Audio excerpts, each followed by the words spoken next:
Holy God, your blessings are abundant, your wisdom exceeds our grasp. Fill us with your Spirit as we hear your word this day, that we may be justice seekers, peacemakers, sharing your life among those who are forgotten, weak or persecuted, and revealing to all your glory. Amen.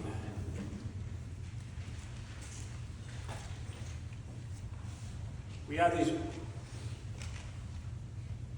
readings that are of the times, like right now, when events are happening in our world, in our nation, and more than anything, I see this one online, the Beatitudes. People reaching for the Beatitudes to remind us of our better angels, to remind us of our soul, of where we are and how do we live into hope. And I think these readings I mentioned at the beginning are really beautiful. To do justice for Micah, seek kindness, to walk humbly with God. And if you want to just sum it all up, take the whole Bible, you can sum it up. That's what it's about. And then that's in the Hebrew Bible. Then Jesus comes and he talks about the Beatitudes. That's the Sermon on the Mount. And what's beautiful about the Sermon on the Mount when he's talking, I think we hear it differently depending on where we sit in life. That if you're doing really well in life and you're comfortable and your retirement's solid and you've got a roof over your head, and you hear it differently. You know, if you're hurting, if you feel lost, if you're grieving, you hear it differently. Yesterday, Tessa asked me to do, maybe you've seen these before online, but it's take a step forward if this event has happened to you. And there's about 10 or 15 questions, and it was, take a step forward if your father read you. Take a step forward if your parents are still married. Take a step forward if you eat dinner at home every night. It asks about 15 questions. And you take steps forward, and then you see kind of where you're standing. And it depends on where you are on those steps. Some people never get to take a step. Some people have to take steps backwards because of what they're going through. So you never really know. So you hear the Beatitudes very differently. And sometimes when we're feeling full, we hear it like, oh, maybe that's a nice thing for other people. When we're starving and our spiritual bones are poking through our back, we hear it differently.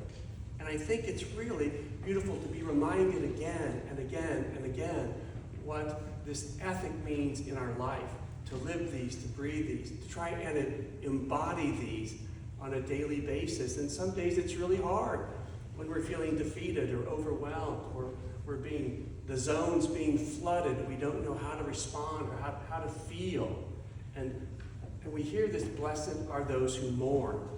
And a lot of times we think of when we're sad, when we're grieving, when someone we loved has died. And that is a mourning that we feel. So to know that we are blessed when we're mourning, that is a deep, deep fulfillment.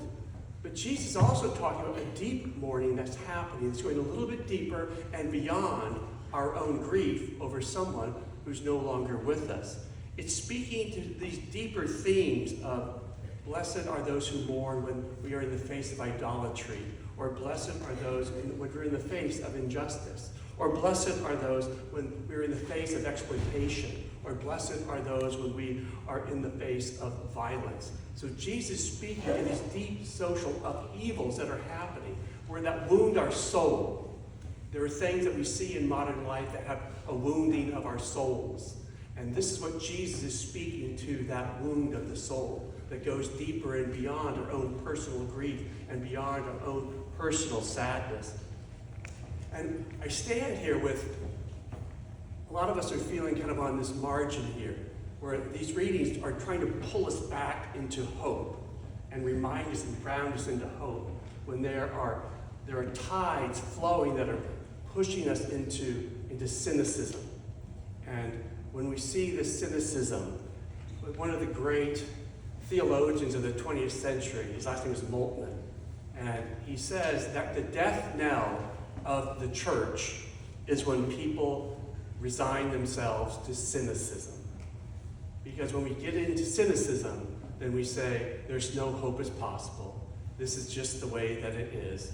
And we surrender ourselves to to these places of darkness and despair. And these readings pull us back into hope, is what Christ is wanting us to live into, that hope, into that place. And so when we read these Beatitudes, they are trying to remind us that this is where we belong. Please be over here. And when we see these qualities of human nature that want to pull us back to despair, it is really challenging.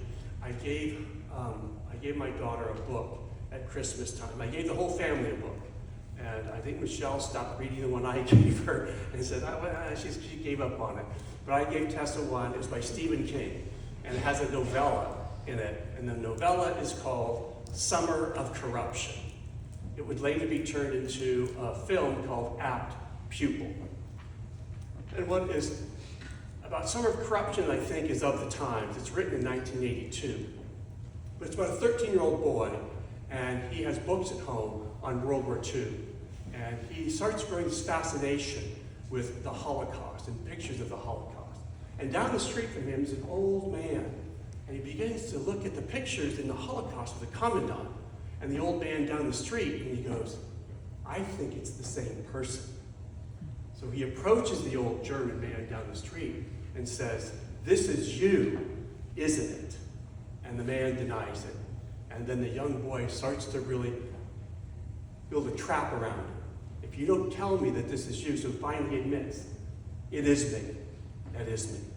And then the little boy begins this descent into cynicism. And then he slides into obsession. And then he slides into these further dark themes as he's getting more information out of the old Nazi commandant of all that happened. And you're watching this despair slide all the way down until the little boy starts to turn into cruelty, and he descends into madness and ultimately evil. And Tessa goes, this is a really hard book for me to read. I can't read it at night anymore. I have to read it during the day. And then I said, oh yeah, I guess I forgot all that part, didn't I? So it has these themes, and I think it displays where we start to slide. And we can start to go into despair, that it starts to have no bottom. And why we come back to these readings is they pull us back onto the side of hope. They pull us back onto this anchor of what Jesus wanted. It pulls us back into faith, pulls us back into human dignity, pulls us back into love for our neighbor, pulls us back into caring for our communities, pulls us back into these places where we stand here. That's why when we read these beautiful passages from Micah and from Matthew, they are this anchor. And just a brief reminder for those of you who kind of remember the Ten Commandments. Moses comes with the Ten Commandments. He says, here's this law. And the first half are about God, the second half are about how you treat your people. That's the Ten Commandments. Now a little bit later, Jesus goes, okay, but this is how we have to live now. And how do we live together? So if we came up with our own Beatitudes today, what might those things be? We might say things differently. Like, blessed are those who don't gossip. Blessed are those who don't talk behind people's backs. Blessed are those who treat people generously, in spirit, financially. We might come up with different things, how we may write the Beatitudes. So ponder that, what we might come up with today. Jesus is speaking of these themes at the times. He's talking to very poor people, people who are being exploited, people who are being taken advantage of, people who are marginalized. So he's talking to them, saying your life has value, your life has dignity, your life has meaning, your life has purpose, and you are a beloved child of God. Well, that's as real today as it was then. So what are the places that anchor us back into being reminded that we are beloved children of God?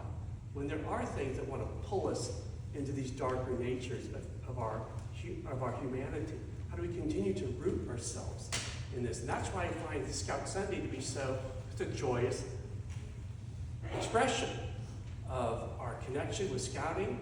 And a few weeks ago, we went to Jason, and his twin brother Adam They were Eagle Scouts, and they had a service, and several from the church went, and it was glorious.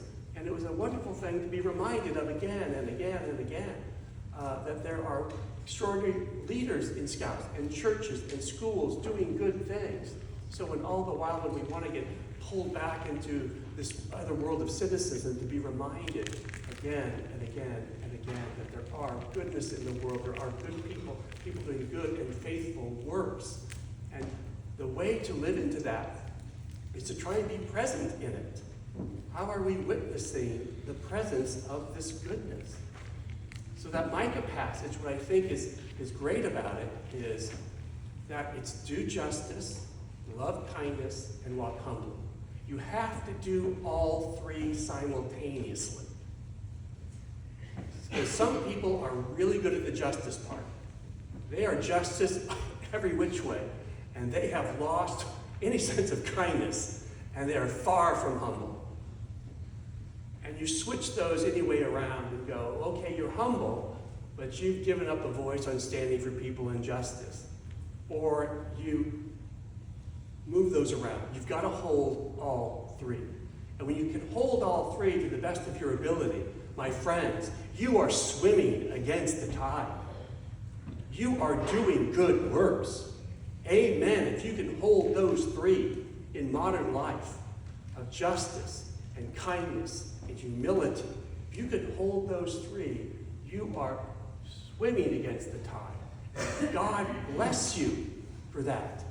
And those are the good works. And we see this in so many examples of life right here in Nevada, in our neighborhoods, in our communities, and to pay attention to those and celebrate those. So when we lift up prayers of gratitude, they can be the things and people right in front of our very eyes. My friends, these are beautiful readings to be reminded of. And in a time where there's so many voices reaching for us to pull us down into cynicism and despair, and then further down that slope, come back onto this side that Christ calls us to be in a place rooted in deep love, human dignity, deep compassion for one another. My friends, may it be so for each of you, and also very much for me. Amen. I invite you in a time of silent prayer.